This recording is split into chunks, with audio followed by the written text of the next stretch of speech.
ഏതിരവിൻ നീലിമയിൽ നീറി നിന്നു നീ, ഏതിരുട്ടിൻ കൊടുമുടിയിൽ കുടിയിരുന്നു നീ.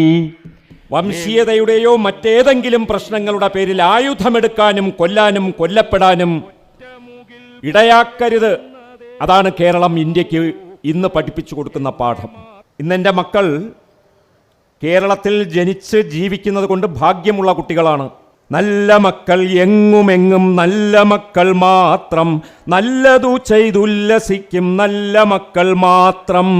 ബക്കം ഖാദർ ചോദിച്ചു, നിങ്ങൾ ബ്രിട്ടീഷ് രാജ്യത്തിന് വേണ്ടി അടരാടുന്നവരെ തൂക്കിലിടാൻ നിങ്ങൾ സാക്ഷിയായാൽ നിങ്ങൾ അവരെ തുറന്നുവിടാൻ പറയില്ലേ? മാതൃരാജ്യത്തിന് വേണ്ടി പോരാടുന്നത് ഒരു കുറ്റമാണോ? നിങ്ങൾ എന്തിനാ ഞങ്ങളെ തൂക്കിക്കൊല്ലുന്നത്? മഹാകവി ഉള്ളൂർ പാടി, ഭാരതമെന്ന പേർ കേട്ടാൽ അഭിമാനപൂരിതമാകണം അന്തരംഗം, കേരളമെന്ന് കേട്ടാലോ തിളയ്ക്കണം ചോര നമുക്ക് ഞരമ്പുകളിൽ. ആരെങ്കിലും എൻ്റെ കുട്ടിയോട് നിന്റെ ജാതി ഏതാണ് എന്ന് ചോദിച്ചിട്ട് നിന്റെ മുത്തശ്ശിയും മുത്തച്ഛനും എല്ലാം ചെളിവെള്ളം കുടിച്ചു കിടന്നവരാണ് എന്ന് പറയുകയാണ് എങ്കിൽ അത് ഞങ്ങൾക്ക് ആവശ്യമില്ലാത്ത ഓർമ്മയാണ്. ഞങ്ങൾ ഇന്ന് അഭിമാനമുള്ള കുട്ടികളാണ്. ഞങ്ങൾക്ക് എവിടെയും ജയിച്ചു വളരാൻ ഇടമുള്ള കേരളം ഞങ്ങൾക്ക് വീരധീരന്മാർ ഒരുക്കി തന്നതാണ്.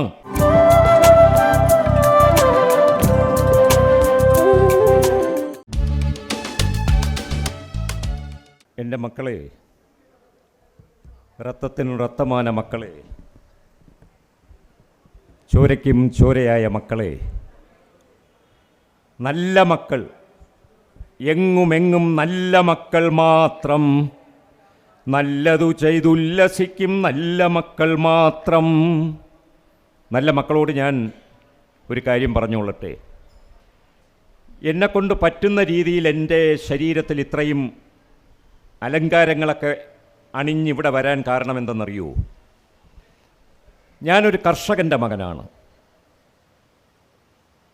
ഒരേ സമയം കൃഷി ചെയ്യുകയും അതേ സമയം തന്നെ എൻ്റെ നാട്ടിലുള്ള രോഗികൾക്കൊക്കെ മരുന്ന് കൊടുക്കുകയും ചെയ്ത, ഒരേ സമയം വൈദ്യവൃത്തിയും കർഷകവൃത്തിയും ചെയ്ത രണ്ട് മുത്തച്ഛന്മാരുടെ പേരക്കുട്ടിയും ഒരു അച്ഛൻ്റെ മകനുമാണ് ഞാൻ.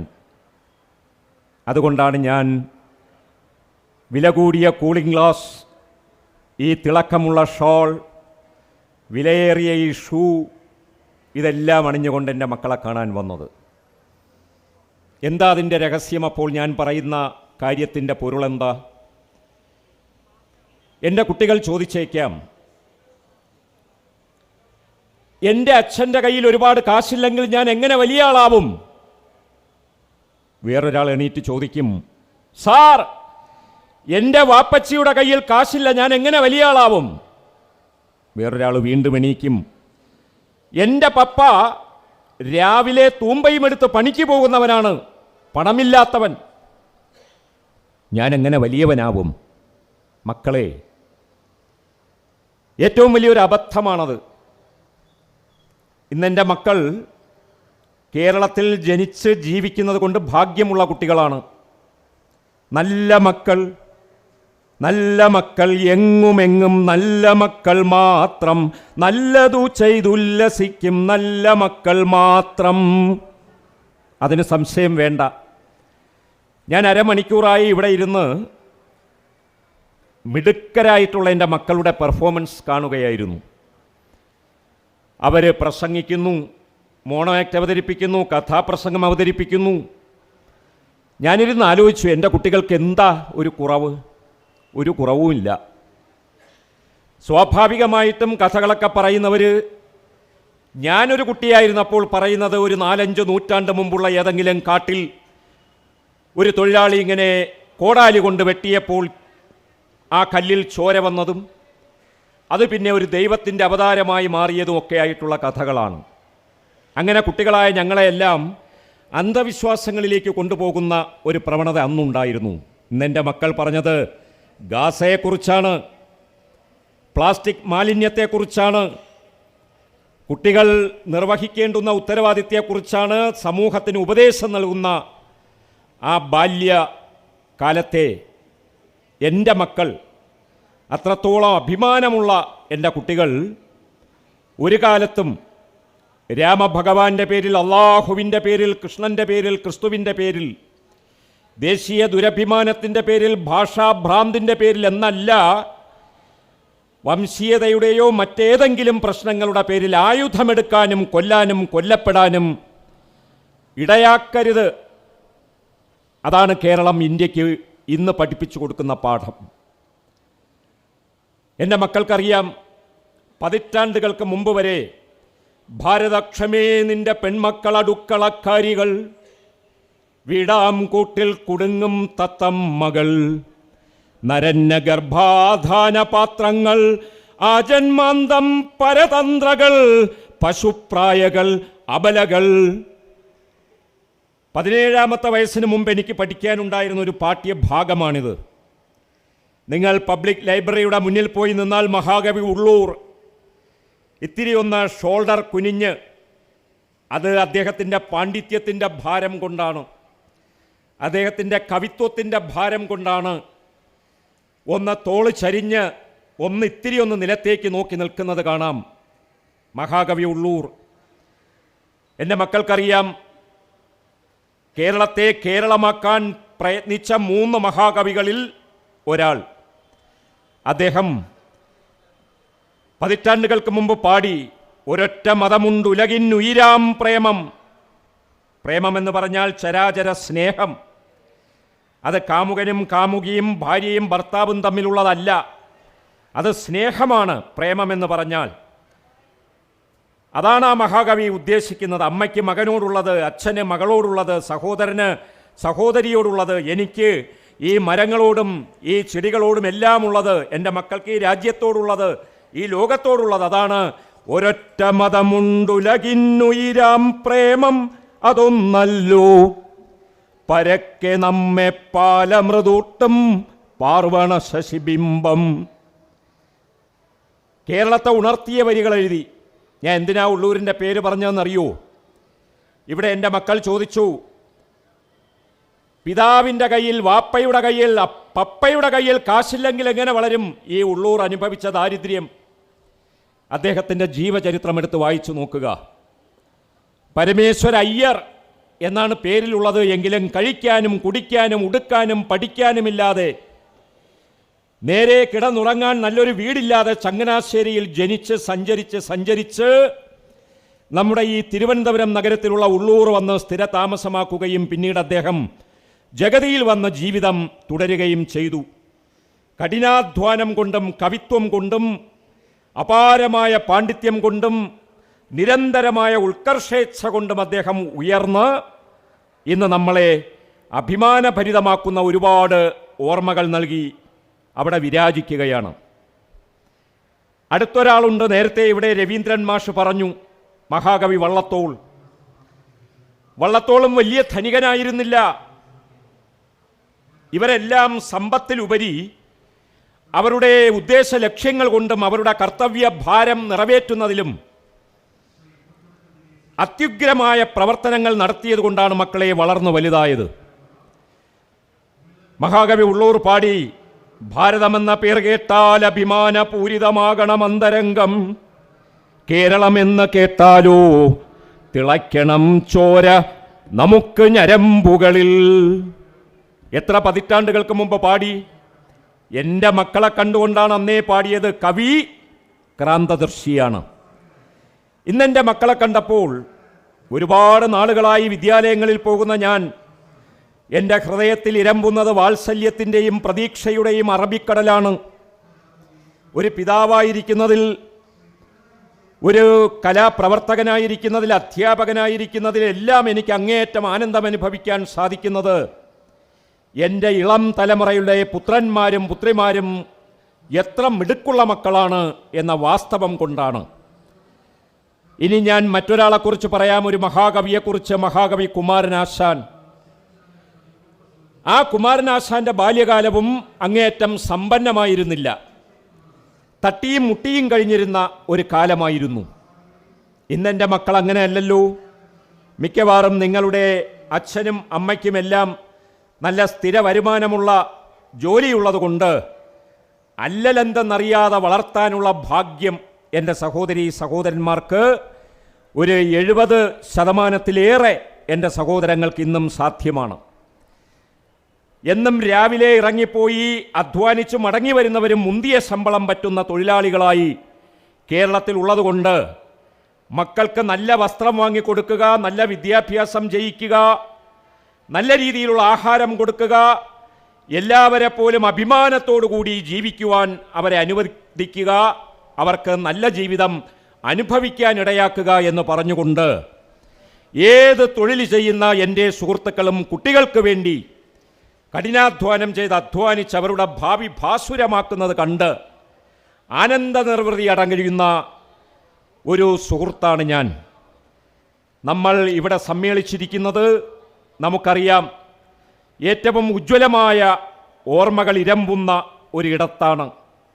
രാഷ്ട്രീയം പറയുകയല്ല, ഇങ്ങോട്ടിറങ്ങി നോക്കിക്കഴിഞ്ഞാൽ അവിടെ സാക്ഷാൽ EMS, ഈ ആധുനിക കേരളത്തിൻ്റെ ആദ്യത്തെ തിരഞ്ഞെടുക്കപ്പെട്ട മുഖ്യമന്ത്രി, അദ്ദേഹത്തിൻ്റെ വഴികാട്ടിയായിരുന്ന VT ഭട്ടതിരിപ്പാട്, അദ്ദേഹത്തോടൊപ്പം തന്നെ എഴുതി വളർന്ന ലളിതാംബിക അന്തർജനം, 15ാമത്തെ വയസ്സിൽ ഭർത്താവ് മരിച്ച് വിധവകളാക്കപ്പെടുന്ന അദ്ദേഹത്തിൻ്റെ സമുദായത്തിലെ വിധവകളാകുന്ന അനിയത്തിമാർക്ക് കല്യാണം കൊടുക്കാൻ വീണ്ടും കല്യാണം കഴിക്കാനുള്ള സ്വാതന്ത്ര്യം അന്നില്ലായിരുന്നു. അരുന്ധതി റോയുടെ ഒരു നോവലിൻ്റെ ഒരു ചാപ്റ്റർ ഇവിടെ കഥാപ്രസംഗമായി ഒരു മകൾ നന്നായിട്ട് അവതരിപ്പിക്കുന്നത് കണ്ടപ്പോൾ എൻ്റെ മക്കളോട് ഒരു കാര്യം പറയണമെന്ന് ഞാൻ ആലോചിച്ചു. നിങ്ങൾ ഒരിക്കലും തല താഴ്ത്തിപ്പോകുന്ന രീതിയിലുള്ള ഭൂതകാല സ്മരണകളിലേക്ക് പോകരുത്. നിങ്ങൾ ഒരിക്കലും എൻ്റെ ഉപ്പപ്പായ്ക്കൊരു ആന ഉണ്ടായിരുന്നു, ഞാൻ വലിയ ആളാ, നിങ്ങളെപ്പോലെയൊന്നും അല്ല എന്ന് പറഞ്ഞ് ചില മക്കൾക്ക് ഞെളിയാൻ, വെറുതെ കഴുത്ത് ഞെളിഞ്ഞ് നടക്കാനുള്ള ഡമ്പ് പറച്ചിലേക്കും എൻ്റെ മക്കളെ മുതിർന്നവർ കൊണ്ടുപോകരുത്. കക്ഷി രാഷ്ട്രീയ പ്രവർത്തനത്തിൽ അതെല്ലാം വോട്ട് നേടുന്നതിൻ്റെ ഭാഗമാണ് എങ്കിൽ, വോട്ട് നേടുന്നതിൻ്റെ ഭാഗമാണ് എങ്കിൽ എൻ്റെ മക്കൾ ഭാവിയെക്കുറിച്ചുള്ള ചിന്തയും വർത്തമാനകാലത്തെ യാഥാർത്ഥ്യങ്ങളും മനസ്സിലാക്കി കഴിഞ്ഞ നൂറ്റാണ്ട് കാലമായിട്ട് ഇന്ത്യയിൽ ജനാധിപത്യം എന്ന് പറഞ്ഞാൽ ആർക്ക് വേണമെങ്കിലും പഠിച്ച് ജയിക്കാം, ഏത് തൊഴിലും ചെയ്യാം. എൻ്റെ കുട്ടിക്കാലത്ത് പോലും അങ്ങനെ അല്ലായിരുന്നു 50 വർഷം മുമ്പ്. ഇന്ന് കേരളം ഒരുപാട് മാറി. അതുകൊണ്ട് എൻ്റെ കുട്ടി, ആരെങ്കിലും എൻ്റെ കുട്ടിയോട് നിൻ്റെ ജാതി ഏതാണ് എന്ന് ചോദിച്ചിട്ട് നിൻ്റെ മുത്തശ്ശിയും മുത്തച്ഛനുമെല്ലാം ചെളിവെള്ളം കുടിച്ച് കിടന്നവരാണ് എന്ന് പറയുകയാണ് എങ്കിൽ അത് ഞങ്ങൾക്ക് ആവശ്യമില്ലാത്ത ഓർമ്മയാണ്. ഞങ്ങൾ ഇന്ന് അഭിമാനമുള്ള കുട്ടികളാണ്. ഞങ്ങൾക്ക് എവിടെയും ജയിച്ചു വളരാൻ ഇടമുള്ള കേരളം ഞങ്ങൾക്ക് വീരധീരന്മാർ ഒരുക്കി തന്നതാണ്. വേറെ ഏതെങ്കിലും കുട്ടിയോട് ജാതി ചോദിച്ചതിന് ശേഷം പണ്ട് നിന്റെ മുത്തച്ഛൻ്റെയും മുത്തശ്ശിയുടെ അടുത്തൊന്നും മനുഷ്യർ വരില്ലായിരുന്നു, തമ്പ്രാട്ടി എന്നാ വിളിച്ചിരുന്നത്, ആണോ, ഓ ഞാൻ അങ്ങനെ വലിയൊരാളാണോ എന്ന് വിചാരിച്ച് വെറുതെ ഗർവ് നടിച്ച് ഈ കാലത്ത് ചേരാത്ത ഒരു മനസ്സിൻ്റെ ഉടമയായി മാറാനും എൻ്റെ മക്കളെ ആരും പ്രേരിപ്പിക്കരുതെന്നാണ് ഒരു രക്ഷിതാവെന്നുള്ള നിലയിൽ എനിക്ക് അപേക്ഷിക്കാനുള്ളത്. ഒരുപക്ഷേ തമിഴ്നാട്ടിൽ പോയി കഴിഞ്ഞാൽ ആ ദുരന്ത കേരളത്തിൻ്റെ ശേഷിപ്പുകൾ നമുക്ക് കാണാം. ബീഹാറിലുണ്ട്, ഗുജറാത്തിലുണ്ട്, UP-യിലുണ്ട്. ജാതിയുടെ പേര് പറഞ്ഞ് ഇപ്പോഴും പൊള്ളിക്കുകയും അടിച്ച് ആട്ടി ഓടിക്കുകയും ചിലരെല്ലാം ഹുങ്ക് നിറഞ്ഞ അഹങ്കാരത്തോടെ മറ്റുള്ളവരെ നോക്കാതെ ഏതോ വലിയ തറവാടിത്തം വിളിച്ചു പറയുകയും ചെയ്യുന്ന ദുരന്ത വാസ്തവം ഇന്നും ഇന്ത്യയിലുണ്ട്. പക്ഷേ കേരളമല്ല ഇന്നത്തെ അതിൻ്റെ രംഗങ്ങൾ മുന്നോട്ട് വയ്ക്കുന്നത്. ഇത് കേരളമാണ്. ഈ കേരളത്തിൽ നമുക്ക് കാശിയിലെ ഹിന്ദുമതം വേണ്ട, ഈ കേരളത്തിൽ നമുക്ക് ജെറുസലേമിലെ ക്രിസ്തുമതം വേണ്ട, ഈ കേരളത്തിൽ നമുക്ക് മെക്കയിലെ മുസ്ലിം മതം വേണ്ട. നമുക്ക് വേണ്ടത് കേരള ഹിന്ദു, കേരള മുസ്ലിം, കേരള ക്രിസ്ത്യൻ. എന്താണ് മാമ അതിൻ്റെ അർത്ഥം? മക്കളെ, നമ്മൾ ഈ നാട്ടിൽ പടുത്തുയർത്തിയത്, നിങ്ങളിതാ വെള്ളയമ്പലത്തേക്ക് പോയി നോക്കുക.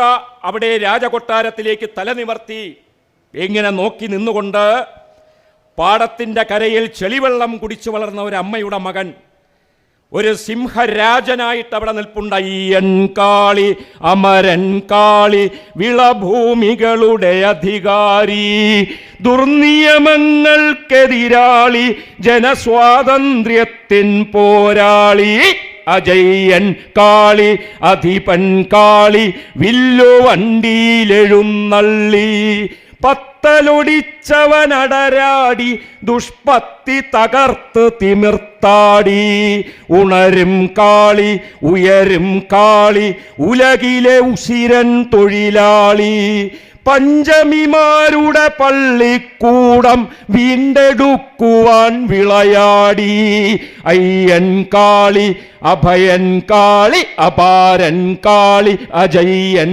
കാളി, ഉണരും കാളി, ഉയരും കാളി, ഉലകിലെ ഉശിരൻ തൊഴിലാളി, വിളഭൂമികളുടെ അധികാരി.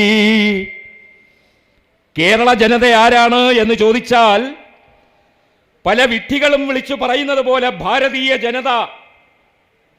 അവർ പറയുന്നതല്ല ഭാരതീയ ജനത. ഭാരതീയ ജനത കേരളീയ ജനതയാണ്. എന്താ മക്കളെ അതിൻ്റെ അർത്ഥം?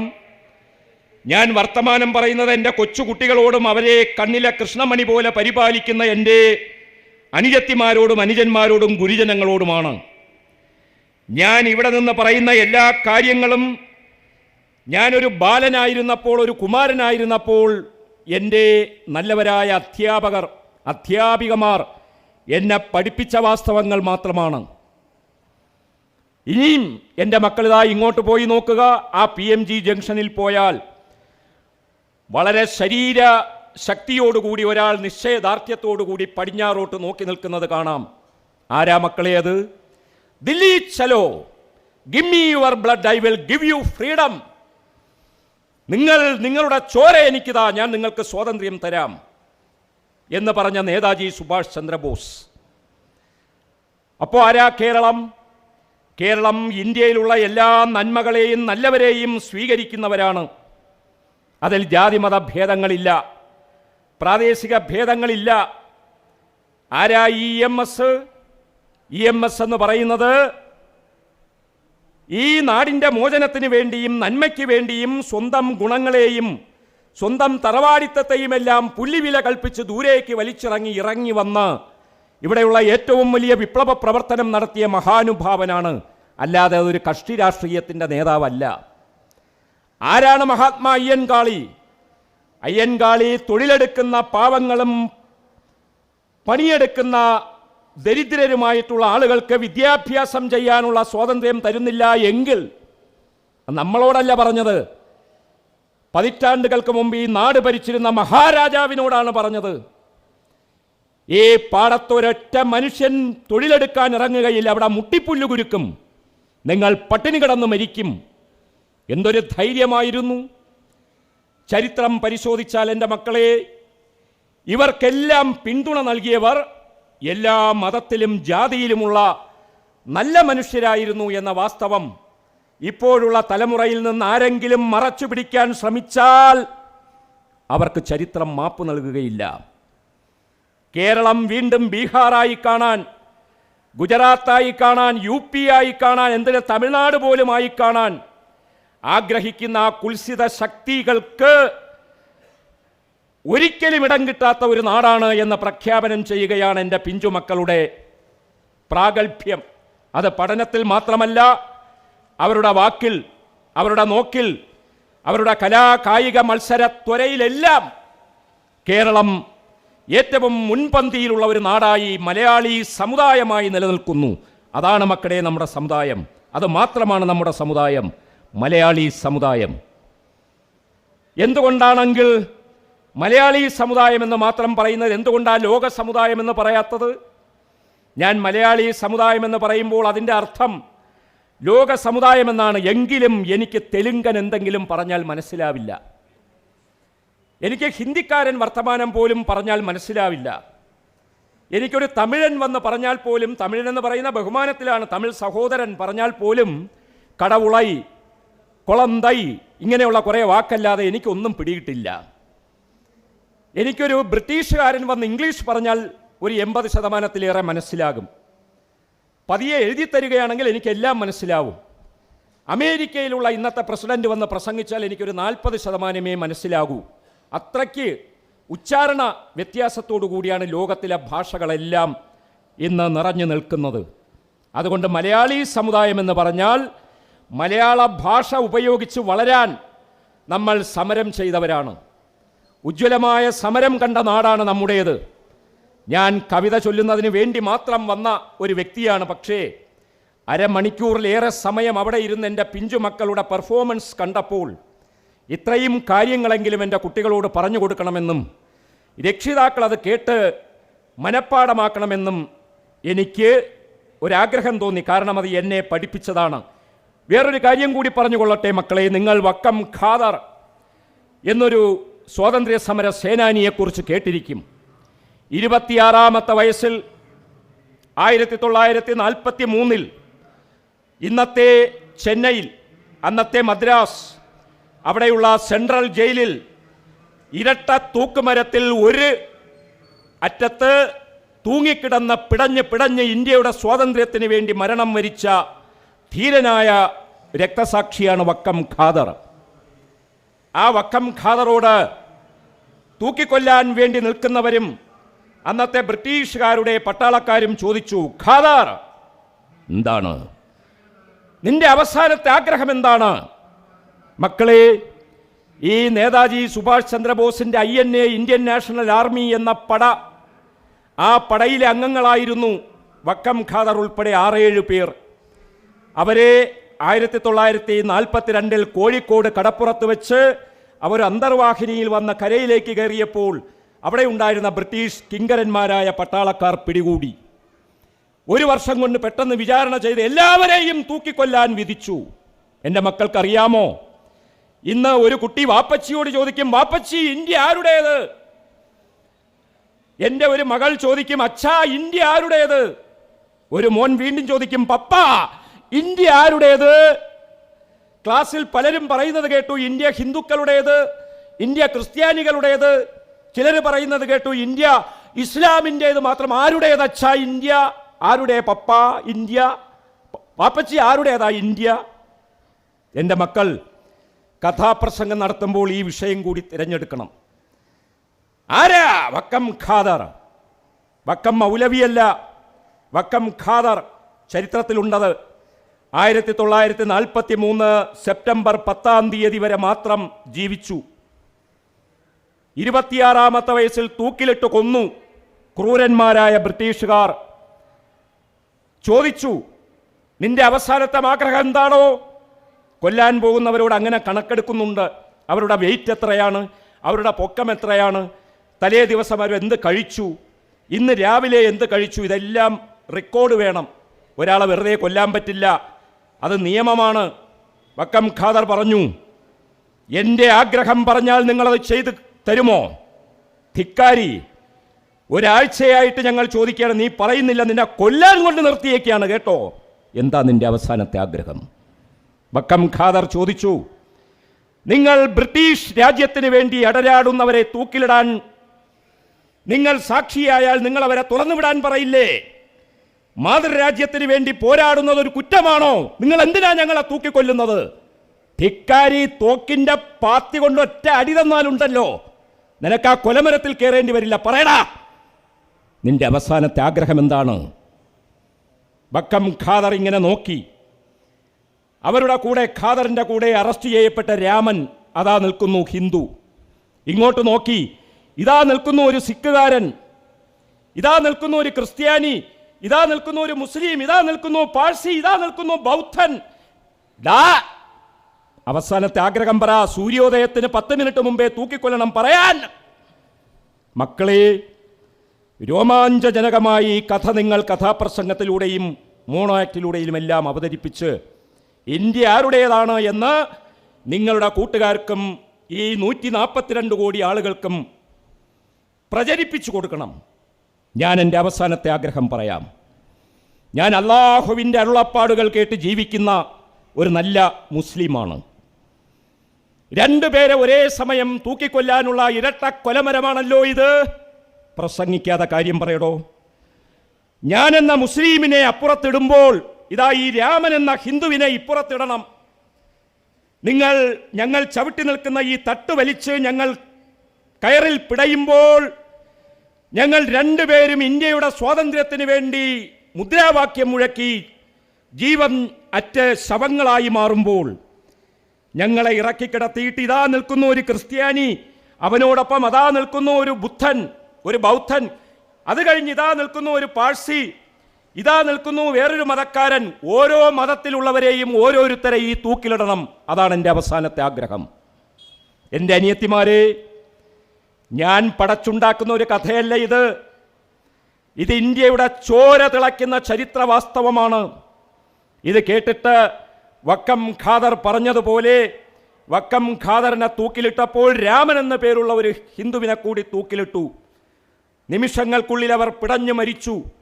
പല മതങ്ങളിലുള്ളവരെ, ഓരോ മതത്തിലുള്ളവരെയും അങ്ങനെ തൂക്കിലിട്ട് ആ 8 പേരും പിടഞ്ഞു മരിച്ചതിൻ്റെ ഓർമ്മയും ആ ഓർമ്മയുടെ രജിസ്റ്ററും ഇപ്പോഴും ചെന്നൈ സെൻട്രൽ ജയിലിൽ പോയാൽ അവിടുത്തെ ശേഖരത്തിലുണ്ടാകും. എന്താ മക്കളെ ഞാനിത് പറയാൻ കാരണം? നമ്മൾ ഈ കേരളം ഇങ്ങനെയാക്കിയത് ദ്രാവിഡ മുന്നേറ്റ കഴകം പടുത്തുയർത്തിക്കൊണ്ടല്ല. നമ്മൾ ഈ കേരളം ഇങ്ങനെയാക്കിയത് ആര്യ മുന്നേറ്റ കഴകം പടുത്തുയർത്തിക്കൊണ്ടല്ല. പിന്നെ എങ്ങനെയാ മാമ?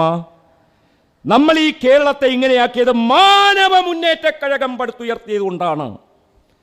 എല്ലാ മനുഷ്യരും, എല്ലാ അമ്മ മക്കളും ഉമ്മ മക്കളും മമ്മി മക്കളും നല്ലവരായി കഴിയണം. എല്ലാവർക്കും വിദ്യാഭ്യാസം വേണം, എല്ലാവർക്കും അഭിമാനം വേണം, എല്ലാവർക്കും ആഹാരം വേണം, എല്ലാവർക്കും നല്ല പാർപ്പിടം വേണം. ആർക്ക് വേണമെങ്കിലും വലിയ ജഡ്ജിയാവാം, വലിയ മന്ത്രിയാവാം, രാഷ്ട്രപതിയാകാം, പൈലറ്റാകാം, ഡോക്ടറാകാം, ആർക്ക് വേണമെങ്കിലും പ്രൊഫസറാകാം, ആർക്ക് വേണമെങ്കിലും ഉശിരോടെ ഇറങ്ങി പ്രവർത്തിക്കുന്ന സമ്പത്ത് കുന്നുകൂട്ടുന്ന വലിയ കർഷകനായി മാറാം. എന്ത് നല്ല കാര്യവും ആർക്കും ചെയ്യാൻ സാധിക്കും എന്ന തത്വത്തെ ബലപ്പെടുത്തിക്കൊണ്ടാണ് മക്കളെ കേരളത്തിലെ എല്ലാ രാഷ്ട്രീയ പാർട്ടിയിലുമുള്ള നല്ലവർ ഒറ്റക്കെട്ടായി നിന്നുകൊണ്ട് പതിറ്റാണ്ടുകളായി നമ്മുടെ കേരളത്തെ ഇത്രയും നല്ല ഒരു നാടാക്കി മാറ്റിയത്. അതെൻ്റെ മക്കൾ മറക്കരുത്. വീണ്ടും ആരെങ്കിലും വന്ന് 100 വർഷം മുമ്പ് നിൻ്റെ മുത്തശ്ശി അങ്ങനെ കടന്നു, 100 വർഷം മുമ്പ് നിൻ്റെ മുത്തച്ഛൻ ഇങ്ങനെ പല്ലക്കിലേറിപ്പോയി, അതുകൊണ്ട് നീയും അങ്ങനെയൊക്കെ ചെയ്യടാ എന്ന് പറഞ്ഞാൽ അരുത്. നിങ്ങളും ഞങ്ങളുമായി നിന്ന കേരളീയരെ നമ്മളാക്കി മാറ്റിയ ചരിത്രം നിങ്ങൾ ഞങ്ങളെ പഠിപ്പിക്കരുത്. ഞങ്ങൾ പ്രായം കൊണ്ട് കുട്ടികളായിരിക്കും, പക്ഷേ ഞങ്ങളിതെല്ലാം വായിച്ചു പഠിച്ചവരാണ്. അതുകൊണ്ട് പ്രിയപ്പെട്ട മാമന്മാരെ, ഇങ്ങോട്ട് കൂടുതൽ കയറി കളിക്കരുത് കേട്ടോ. ഞങ്ങൾക്കറിയാം എന്താണ് നല്ലത് ചെയ്യേണ്ടതെന്ന്. എൻ്റെ പ്രിയപ്പെട്ട മക്കളെ, ഞാൻ രാഷ്ട്രീയം പറയുകയല്ല. എനിക്ക് ഏറ്റവും ഇഷ്ടമുള്ള ഒരു വനിതയാര് എന്ന് ചോദിച്ചാൽ ഞാൻ പറയും ഇന്ദിരാഗാന്ധി. ഇന്ദിരാഗാന്ധിയുടെ രാഷ്ട്രീയ സമീപനത്തെ ഞാൻ 100% തള്ളിപ്പറയുന്നു. അടിയന്തരാവസ്ഥ എന്നും ഓർമ്മയിൽ പോലും ഞാൻ സൂക്ഷിക്കുന്നില്ല, അത്രയ്ക്ക് ഭീകരമാണ്. പക്ഷേ ഇന്ദിരാഗാന്ധിയുടെ ഒരു വ്യക്തിത്വമുണ്ടല്ലോ. അവർ ഏത് ലോക നേതാവിനെ കണ്ടാലും കണ്ണിൽ നോക്കി ചരിത്ര വാസ്തവങ്ങളും രാഷ്ട്രീയ വാസ്തവങ്ങളും ഉള്ളിൽ നിന്നും ആ ചോദ്യങ്ങളിലൂടെയും വാക്കുകളിലൂടെയും പറയുന്നതിൻ്റെ ഒരു ഗൗരവമുണ്ടല്ലോ. അതേപോലെ എൻ്റെ കുട്ടികൾ വളർന്നു വരണം. എൻ്റെ പെൺകുട്ടികൾ നിർഭയരായിരിക്കണം. ശരിയെന്ന് തോന്നുന്ന കാര്യങ്ങൾ ഭംഗിയായി നിങ്ങൾ ഈ നാടിന് വേണ്ടി ചെയ്യാൻ പഠിക്കണം. എന്താണ് ഇന്ദിരാഗാന്ധിയുടെ മെച്ചമെന്ന് ചോദിച്ചാൽ, ഒരുപക്ഷേ പ്രഭു കുടുംബത്തിൽ ജനിച്ചെങ്കിലും ദരിദ്രനായി ജീവിച്ച ജവഹർലാൽ നെഹ്റു, അദ്ദേഹം ഖാദി വസ്ത്രം അണിഞ്ഞ് 9 വർഷത്തിലേറെയാണ് ഇന്ത്യയുടെ സ്വാതന്ത്ര്യത്തിന് വേണ്ടി അദ്ദേഹം ജയിലിൽ കിടന്നത്. ഈ EMS എത്രയോ വർഷങ്ങൾ ജയിലിൽ കിടക്കേണ്ടി വന്നു, ഒളിവിൽ കഴിയേണ്ടി വന്നു. നേതാജി സുഭാഷ് ചന്ദ്രബോസ് അങ്ങനെയാണ്. മഹാത്മാ അയ്യൻകാളിയാണെങ്കിൽ വേറൊരു രീതിയിൽ, ഒരു കണക്കിൽ മറ്റൊരു സാമുദായികമായ ജയിലിൽ പെട്ടുപോയ വ്യക്തിയാണ്. ഞാൻ ദീർഘമായി പറയുന്നില്ല, ഒരേ ഒരു കാര്യം മാത്രം ഞാൻ പറയുന്നു. ഇന്ത്യ ആരുടേതാണ് എന്നാരെങ്കിലും ചോദിച്ചാൽ ഇന്ത്യയുടെ മണ്ണിനോട് സ്നേഹമുള്ള എല്ലാ മക്കളോടും, എല്ലാ മക്കൾക്കുമുള്ളതാണ്. നല്ല മക്കൾ എങ്ങുമെങ്ങും നല്ല മക്കൾ മാത്രം, നല്ലതു ചെയ്തുല്ലസിക്കും നല്ല മക്കൾ മാത്രം. നാട്ടിലെങ്ങും നല്ല മരം നട്ടുവളർത്താനും പാട്ടുപാടും കിളികൾക്ക് കൂട്ടുകാരാവാനും വീട്ടിലുള്ള മൃഗങ്ങൾക്ക് തീറ്റ കൊടുക്കാനും കുളങ്ങളും പുഴകളും കാത്തുരക്ഷിക്കാനും കാടുകൾക്കും പാടങ്ങൾക്കും കാവൽ നിൽക്കുവാനും വീടും നാടും ഒന്നുപോലെ നോക്കി നടത്താനും നല്ല മക്കൾ, നല്ല മക്കൾ, നല്ല മക്കൾ, എങ്ങുമെങ്ങും നല്ല മക്കൾ മാത്രം. ഇനി ആരെങ്കിലും, എൻ്റെ കൂടെ ഒരുപാട് അനിയത്തിമാർ ടീച്ചർമാരായിട്ടുണ്ട്, ഒരുപാട് അനിയന്മാർ സാറന്മാരായിട്ടുണ്ട് സ്കൂളിൽ. അവരാരെങ്കിലും കുട്ടികളൊന്നും പലരും ശരിയല്ല എന്ന് പറഞ്ഞാൽ, ചിലർ മയക്കുമരുന്ന് ഉപയോഗിക്കുന്നു, ചിലർ ക്ലാസ്സിൽ അക്രമം കാണിക്കുന്നു. ഈ അടുത്ത കാലത്ത് തന്നെ നമ്മൾ കണ്ടു, ഒരു സുഹൃത്തിനെ വേറൊരു കുട്ടി, സ്കൂളിലെ തന്നെ കുട്ടി കുത്തിക്കൊല്ലുന്നു. എന്തുകൊണ്ടാണ് ആ കുട്ടികൾ അങ്ങനെ ചെയ്യുന്നത് എന്ന് പഠിക്കാനും അവരെ നേർവഴിക്ക് കൊണ്ടുവരാനും ശ്രമിക്കുക. അതേസമയം തന്നെ എല്ലാ വിദ്യാർത്ഥികളെയും, എല്ലാ വിദ്യാർത്ഥിനികളെയും, എല്ലാ ബാലിക ബാലന്മാരെയും കുമാരി കുമാരന്മാരെയും നല്ല ജീവിതമാണ് നമുക്കുള്ളത്, നമ്മൾ അങ്ങനെയുള്ള നല്ലവരാണ് എന്ന നല്ല കാര്യങ്ങൾ പറഞ്ഞ് സ്നേഹം കൊണ്ട് തിരുത്തിയെടുക്കുകയല്ലാതെ ഒരിക്കലും ഒരു 2% എങ്ങനെയെങ്കിലും നമുക്കിഷ്ടമില്ലാത്ത കാര്യങ്ങൾ ചെയ്യുന്ന കുട്ടികളെ പ്രതികളാക്കിക്കൊണ്ട് എല്ലാ മക്കളെയും അടച്ചാക്ഷേപിച്ചാൽ ഞാൻ എതിർക്കും. ഞാൻ പറയും, നല്ല മക്കൾ, എങ്ങുമെങ്ങും നല്ല മക്കൾ മാത്രം, നല്ലതു ചെയ്തുല്ലസിക്കും നല്ല മക്കൾ മാത്രം എന്ന് ഞാൻ പറയും. അതുകൊണ്ട് ഞാൻ എഴുതിയ കവിത പാടുകയല്ല, ഞാൻ പറഞ്ഞു കേൾപ്പിക്കാം. പഠിക്കുവാനുള്ളതെല്ലാം പഠിച്ചു തീർക്കാനും പഴയതായി മാറുന്നത് പരിഷ്കരിക്കാനും ഒട്ടും നല്ലതല്ലാതുള്ളത് ഉപേക്ഷിക്കുവാനും പുത്തൻ അറിവുകളെല്ലാം ചേർത്തു വയ്ക്കുവാനും അനാചാരങ്ങളെയൊക്കെ അകറ്റി നിർത്താനും മാതൃരാജ്യം തളരാതെ പരിപാലിക്കാനും ലോകരാജ്യങ്ങളെ മാനിച്ചനുമോദിക്കാനും മറക്കരുത്. മാതൃരാജ്യം തളരാതെ പരിപാലിക്കാനും അതേസമയം ലോകരാജ്യങ്ങളെ മാനിച്ചനുമോദിക്കാനും പരസ്പരം സ്നേഹിക്കാനും ബഹുമാനിക്കാനും വിദ്യയുടെ വെളിച്ചത്തിൽ വിരാജിക്കുവാനും നല്ല മക്കൾ, നല്ല മക്കൾ, എങ്ങുമെങ്ങും നല്ല മക്കൾ മാത്രം. സമത്വത്തിൻ മഹത്വത്തെ പാടിപ്പുകഴ്ത്താനും സഹോദര ബുദ്ധിയോടെ സഹകരിക്കാനും സുഖങ്ങളിൽ സ്വയം മറക്കാതെ ജീവിക്കാനും ദുഃഖങ്ങളിൽ തളരാതെ വീണ്ടും ജയിക്കാനും എൻ്റെ മക്കൾ മറക്കരുത്. അച്ഛൻ്റെ കയ്യിൽ ജപ്തി നോട്ടീസ് കിട്ടിയാൽ നിങ്ങൾ വേദനിക്കരുത്. അച്ഛനും അമ്മയ്ക്കും നമ്മുടെ കൂട്ടുകാർക്കും മാറാ രോഗങ്ങൾ പിടിപെട്ടാൽ എൻ്റെ മക്കൾ വേദനിക്കരുത്. കാരണം ലോകത്തിൻ്റെ ഗതിക്രമം അങ്ങനെയാണ് മക്കളെ. അവിടെയൊന്നും തളരാതെ എന്താണോ നമ്മൾ ചെയ്യേണ്ടതിൻ്റെ പരമാവധി നമ്മൾ പ്രവർത്തിക്കുക മാത്രമാണ്.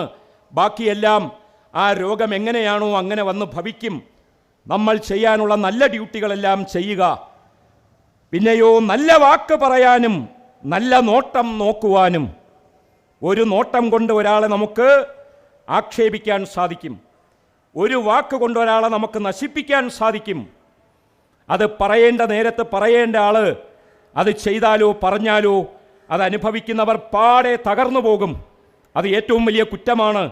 അതുകൊണ്ട് എൻ്റെ കുട്ടികൾ നല്ല മക്കളാണ്. നല്ല വാക്ക് പറയാനും നല്ല നോട്ടം നോക്കുവാനും പ്രാണബലം പകരുന്ന നല്ല ശീലം വളർത്താനും വേണ്ടതെല്ലാം കേൾക്കുവാനും പാട്ടുപാടി തിമിർക്കാനും നിങ്ങൾ ഒരിക്കലും ആനന്ദിക്കാതിരിക്കരുത്. കൂട്ടുകൂടി രസിക്കാനും മാർക്ക് വാങ്ങി ജയിക്കാനും അത് മറക്കരുത്. സത്യം പറഞ്ഞറിയിക്കാൻ ശക്തി ഉള്ളിൽ ഉദിക്കാനും, അതാണ് ശക്തി.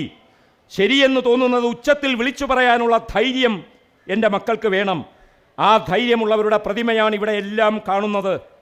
മനുഷ്യത്വമുള്ളവരായി മഹത്തുക്കളായി നിത്യം നല്ല മക്കൾ, എങ്ങുമെങ്ങും നല്ല മക്കൾ മാത്രം നിറയുന്ന ഈ കേരളത്തെ ഇങ്ങനെ വളർത്തിയെടുത്ത സാംസ്കാരിക പ്രവർത്തകർ, അധ്യാപക ലോകത്ത് പ്രവർത്തിക്കുന്നവർ, ഒരുപാട് മക്കളെ പ്രസവിച്ചു വളർത്തി മണ്ണടിഞ്ഞു പോയ മാതാക്കൾ, ഒരുപാട് കഷ്ടപ്പെട്ടവർ, കണ്ണീരൊഴുക്കിയവർ, ചോര ചിന്തേണ്ടി വന്നവർ, വിയർപ്പൊഴുക്കിയവർ, അങ്ങനെയുള്ള എല്ലാവരും നമ്മുടെ നാടിനെ മുന്നോട്ട് നയിക്കുമാറാകട്ടെ. കേവലമായ ഭൂതകാലം നമ്മളെ തളർത്താതെയും നമ്മളെ അഹങ്കരിക്കുന്നവരാക്കാതെയും. ഈ വർത്തമാനകാലം ഒരുപാട് പ്രശ്ന സങ്കീർണമാണ്. ഇവിടെയുള്ളവരൊന്നും ജീവിച്ചിരുന്നപ്പോഴില്ലാത്ത പ്രശ്നങ്ങളാണ്. 44 നദികളും കെട്ടുപോകുന്ന പ്രശ്നം, ഈ കാടുകളെല്ലാം നശിക്കുന്ന പ്രശ്നം, മാറാ രോഗങ്ങൾ വീണ്ടും പടർന്നു പിടിക്കുന്ന പ്രശ്നം, വർഗീയത വീണ്ടും ഭ്രാന്ത് പോലെ നാടിനെ ആക്രമിക്കുന്ന പ്രശ്നം, ജീവിക്കാൻ നിവർത്തിയില്ലാതെ കടക്കണിയിൽപ്പെട്ട് ആത്മഹത്യ ചെയ്യാൻ വേണ്ടി അലയുന്നവരുടെ പ്രശ്നം, അതെല്ലാം എൻ്റെ മക്കൾ നേരിട്ട് മനസ്സിലാക്കി എങ്ങനെ ഈ നാടിൻ്റെ ചൂട് കുറയ്ക്കാം എന്ന് നിങ്ങൾ ചിന്തിക്കണം. ഇങ്ങനെ ചൂട് കൂടിയാൽ നമ്മൾ എങ്ങനെ അടുത്ത തലമുറയെ വളർത്തും? ഈ നാടിൻ്റെ ചൂട് എങ്ങനെ കുറയ്ക്കാം? പച്ചവെള്ളം കൊണ്ടെങ്ങനെ വിമാനം പറത്താം? അങ്ങനെ കുവൈറ്റ് സമ്പന്ന രാഷ്ട്രമായതുപോലെ പച്ചവെള്ളം ലോകത്തിൻ്റെ ഇന്ധനമാക്കിയാൽ കേരളം ഇന്ത്യയുടെ ട്രഷറിയായി മാറും. കേരളം ഏറ്റവും വലിയ കോടീശ്വരന്മാരുടെ ഒരു ഇടമായി മാറും. എൻ്റെ മക്കൾ ആ രീതിയിൽ ചിന്തിക്കുക.